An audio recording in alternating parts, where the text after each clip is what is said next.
ಕಾಂಗ್ರೆಸ್ ಆಡಳಿತ 3 ವರ್ಷ ತೃಪ್ತಿದಾಯಕವಾಗಿಲ್ಲ ಅಂದಮೇಲೆ ಇನ್ನೆರಡು ವರ್ಷ ಇರುತ್ತೆ ಅಂತ ಏನ್ ಗ್ಯಾರಂಟಿ ಇದೆಯಾ? ಅವರ ಗ್ಯಾರಂಟಿಗಳು ಅವ್ರಿಗೆ ಉರುಳಾಗ್ತಾ ಇವೆ. ಯಾವುದಕ್ಕೂ ವಾಹನ ಕೆಟ್ಟೋದ್ರೆ ವಾಹನ ರಿಪೇರಿ ಮಾಡಬೇಕೆ ಹೊರತು ಡ್ರೈವರ್ನ ಬದಲಾಯಿಸಿದ್ರೆ ಗಾಡಿ ಓಡೋದಿಲ್ಲ. ಇವರು ಡ್ರೈವರ್ಗಳನ್ನ ಮಾತ್ರ ಬದಲಾಯಿಸ್ತವ್ರೆ, ವಾಹನನೇ ಬದಲಾಯಿಸ್ಬೇಕಲ್ಲ. ಜನ ವಾಹನನೇ ಬದಲಾಯಿಸ್ಲಿಕ್ಕೆ ತೀರ್ಮಾನ ಮಾಡ್ಕೊಂಡವ್ರೆ. ಅಂದಮೇಲೆ ಆ ವಾಹನ ಯಾವುದು? ಭಾರತೀಯ ಜನತಾ ಪಕ್ಷ. 100ಕ್ಕೆ 100 ಬದಲಾಗತ್ತೆ. ಫುಲ್ ಮೆಜಾರಿಟಿಯಲ್ಲಿ ನಮ್ಮ ಸರ್ಕಾರ ಬರುತ್ತೆ. ಜನಪರವಾದ ಕೆಲಸಗಳನ್ನು ಇವ್ರು ಯಾವ್ದು ಮಾಡಿಲ್ವೋ ಅವುಗಳನ್ನು ನಾವು ಮಾಡ್ತೇವೆ. ಎಲ್ಲರಿಗೂ ಗೊತ್ತಿರತಕ್ಕಂಥದ್ದೇ ವಿಷಯ.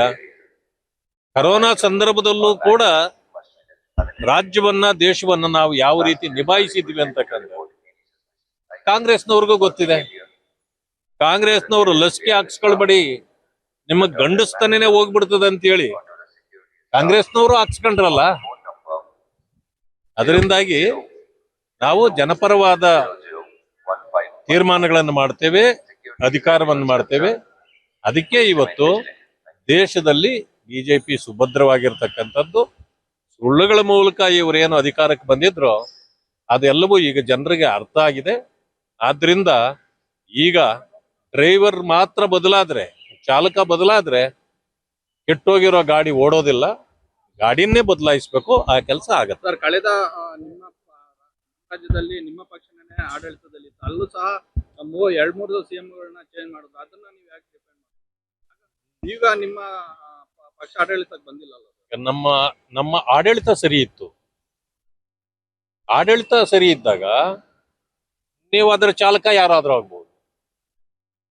ನಿಮ್ಮ ಆಡಳಿತವೇ ಸರಿ ಇಲ್ಲ ಅಂತಿದ್ದಾಗ ಮತ್ತೆ ಚಾಲಕನ ಬದಲಾಯಿಸಿದಾಗಲ್ಲ ಅನ್ನೋದೇ ಅದರ ಇದು. ಆಮೇಲೆ ಅಲ್ಲಿ ಸಂದರ್ಭಗಳು ಬೇರೆ ಬೇರೆ ಇತ್ತು, ಇಲ್ಲೇ ಆ ಸಂದರ್ಭ ಇರಲಿಲ್ಲ. ಮೊದಲಿಂದ ಹೇಳ್ತದ 5 ವರ್ಷ ನಾನೇ ಅಂತ ಯಾಕೆ ಹೇಳಿದ್ರು, ಮತ್ತೆ ಕೊನೆಯಲ್ಲಿ ಬದಲಾಗಿದ್ದು ಯಾಕೆ? ಇದರ ಅಂತರಾಳಗಳು ಬಹಳ ಇದೆ. ಒಂದು ವಾರ ಆದ್ಮೇಲೆ ಎಲ್ಲ ಗೊತ್ತಾಗುತ್ತೆ. ಕೊಟ್ಟಿಲ್ಲ ಅಂತ ಏನೋ ಇದೆ, ತೀರ್ಮಾನ ಬದಲಾಗುತ್ತೆ ಅಂತ ಹೇಳಿದೆ ಅವರು. ನೋಡಿ, ಏಕಾಏಕಿ ರಾಜೀನಾಮೆ ಕೊಡೋದಿದ್ದಿದ್ರೆ ಅವ್ರು ಈಗಾಗಲೇ ರಾಜೀನಾಮೆ ಕೊಟ್ಟು ಬಿಡ್ತಿದ್ರು. ಅವ್ರು ಹೋಗಿ ಮುಖಂಡರನ್ನ ಭೇಟಿ ಆಗ್ತಾ ಇದ್ದಾರೆ. ಮುಖಂಡರು ಹೇಳಿದ್ದಾರೆ, ನೋಡಿ ಅವ್ರಿಗೆ ಸ್ವಲ್ಪ ಬೇಸರ ಇರ್ತಕ್ಕಂಥದ್ದು ಸಹಜ. ಯಾಕೆಂತಂದ್ರೆ ಕೆಲವು ಡೆವಲಪ್ಮೆಂಟ್ಸ್ ಅಲ್ಲಿ ಆಗಿದ್ದು ಅವ್ರಿಗೆ ಮಾನಸಿಕವಾಗಿ ಬೇಸರ ಆಗಿರ್ಬೋದು. ಅದಕ್ಕೆ ಅವ್ರಿಗೆ ನಾವೇನು ಬೇಸರ ಆಗುವಂತ ಕೆಲಸಗಳನ್ನ ಪಕ್ಷ ಮಾಡಬೇಕು ಅಂತಿರ್ಲಿಲ್ಲ. ಸಂದರ್ಭಗಳು ಆ ರೀತಿ ಬಂದಿದ್ವು. ಬಟ್ ಅವರು ಒಟ್ಲೆ ಉತ್ತಮ ಲೀಡರ್ ಇದ್ದಾರೆ ಅಂತಕ್ಕಂಥದ್ದನ್ನ ನಾವು ಇದು ಮಾಡಿದ್ದೇವೆ. ಈಗ ಸರಿ ಹೋಗುತ್ತೆ ಎಲ್ಲಾನು ಅಂತ ನಾನು ಆಶಾಭಾವನೆ ವ್ಯಕ್ತಪಡಿಸ್ತೇನೆ.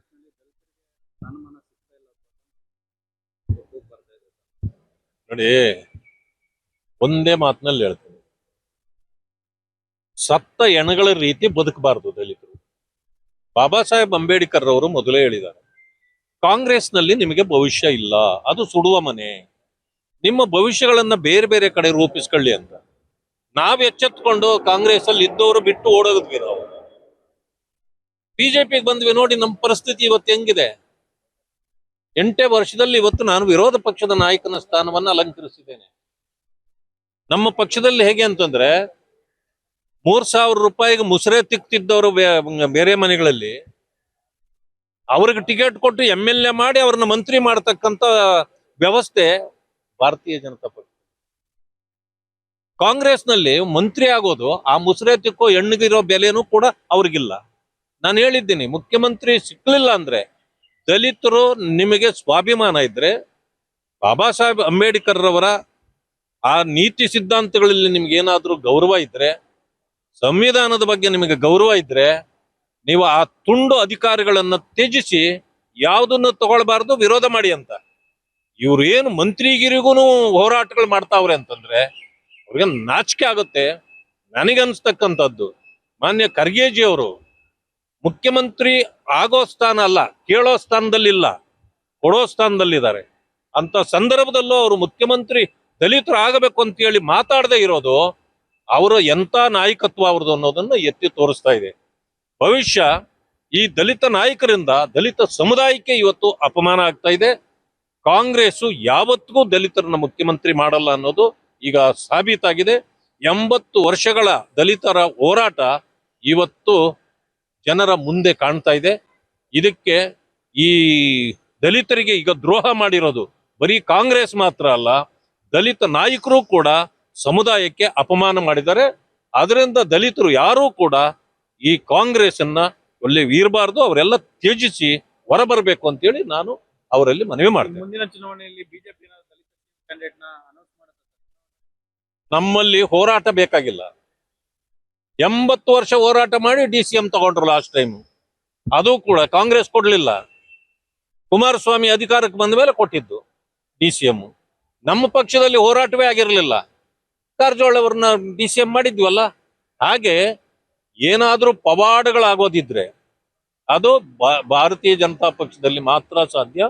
ಅದಕ್ಕೆ ನಾನು ಹೇಳಿದ್ದು, ವೆಸ್ಟ್ ಬೆಂಗಾಲಲ್ಲಿ ಮುಸ್ರೆ ತಿಕ್ಕುವವರೆಗೂ ಟಿಕೆಟ್ ಕೊಟ್ಟು ಅವ್ರನ್ನ ಗೆಲ್ಲಿಸಿ ಇವತ್ತು ಮಂತ್ರಿ ಮಾಡತಕ್ಕಂತ ಒಂದು ನಿದರ್ಶನ ನಮ್ಮ ಮುಂದೆ ಇದೆ.